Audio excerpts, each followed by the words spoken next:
2, 1. 7 things you probably didn't know you need to know. I'm Jamie East, and this is the Smart 7. Good morning, everybody. It's Thursday, the 16th of June, and it's World Sea Turtle Day. And a big happy birthday to Jurgen Klopp, James Bolland, Shami Chakrabarti, and Joe McElderry. Boris Johnson's attempt to reset the agenda after Partygate came unstuck on Wednesday as his ethics advisor Lord Geidt resigned. It followed a grilling by MPs at a parliamentary hearing on Tuesday, at which he really struggled to answer the question, had he considered resigning? I think it's fair to say that it's always, I've mentioned that there are a few instruments available to an independent advisor. It came after a day of rows about the Rwanda flight that had to be cancelled following an intervention from the European Court of Human Rights. The government's response has been to consider whether or not to pull out of the ECHR, which underpins the Good Friday Agreement and would see Britain join only Russia and Belarus as countries not covered by the human rights framework. Home Secretary Priti Patel was determined that the Rwanda plan will still go ahead. While this decision by the Strasbourg court to intervene was disappointing and surprising given the repeated and considered judgments to the contrary in our domestic courts, we remain committed to this policy. Meanwhile, her Labour counterpart Yvette Cooper branded the policy of flying asylum seekers to Rwanda as government by gimmick. Our country is better than this. We've a long tradition of hard work and stepping up to tackle problems, not to offload them, to tackle the criminal gangs who put lives at risk and to do right by refugees.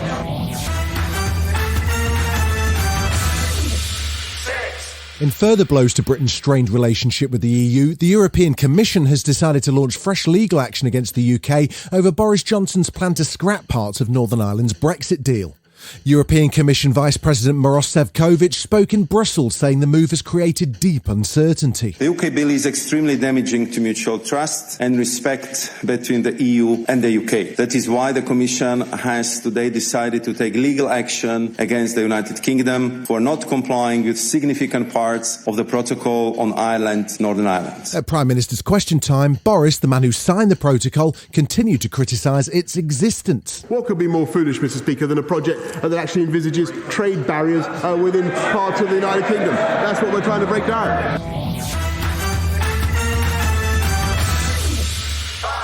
The US weighed in with more military aid for Ukraine on Wednesday. Joe Biden's pledged an additional $1 billion worth of weaponry, including rockets and coastal defence systems. US Defence Secretary Lloyd Austin announced the type of aid promised and gave a reminder as to why America was backing Ukraine. We're going to deepen our support for the Ukrainian armed forces in today's fight, and we're going to build their enduring strength for tomorrow's danger. Russia's war in Ukraine is contributing to a rise in global food prices, according to NATO Chief Jens Stoltenberg, who spoke at a press conference ahead of the upcoming NATO summit.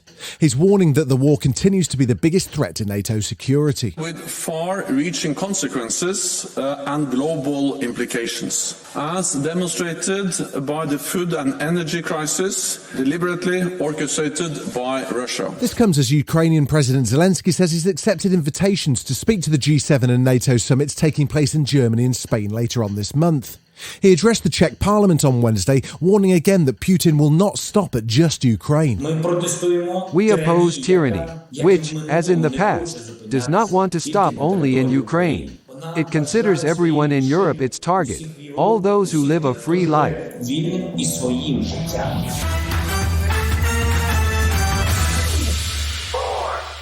A suspect in the case of the missing British journalist Dom Phillips and Indigenous activist Bruno Pereira has confessed to the killings and taken police to a potential site where the bodies were buried. 2 suspects, brothers Amarildo and Osne de Costa de Oliveira, were arrested after police found personal items from the missing men in a river on Sunday. Investigators have now recovered human remains and the police are working with Interpol to confirm the identities. The second suspect denies any involvement.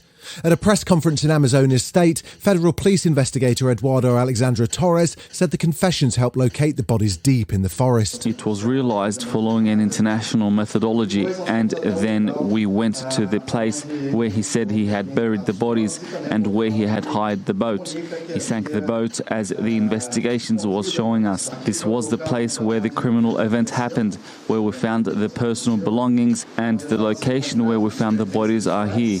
3.1 kilometres deep in the forest. Still to come on the Smart 7, England's squad announced for the Euros, Dakota Fanning has a weird hobby. Right after this. Welcome back.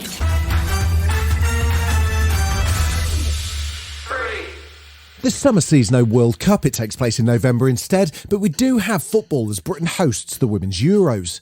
The official squad for the Lionesses was announced on Wednesday with the absence of Steph Houghton, which was the biggest talking point as she struggles to recover from an Achilles injury. The team's captained by Leah Williamson, with vice-captains Millie Bright and Ellen White, and the first game sees England take on Austria at Old Trafford on Wednesday the 6th of July. The launch video for the squad had plenty of famous voices, including David Beckham, and the team got good wishes from Prince William too. Is it too early to say it's coming home? Stand tall, cheer louder, football like we've never seen it before. All of us, all together, are England. Dakota Johnson has a new movie out this Friday on Apple TV+. It's called Cha-Cha Real Smooth. Nope, no idea why, but it's a comedy drama.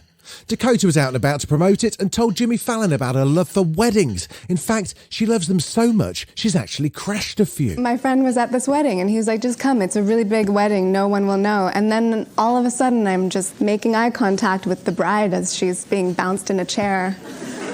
And she was like, yeah. What? It's pretty fun. Why is she here?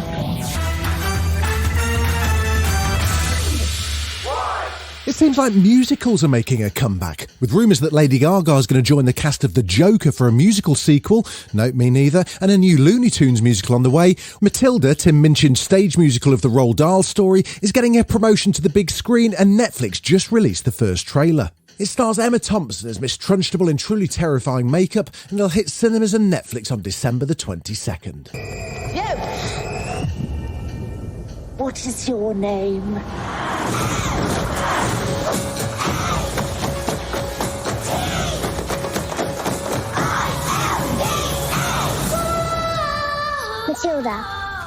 Matilda Wormwood. This has been The Smart 7. Wherever you're listening, do us a favour and hit the follow button. We'll be back tomorrow at 7 a.m. Have a great day. Written, produced and published by Daft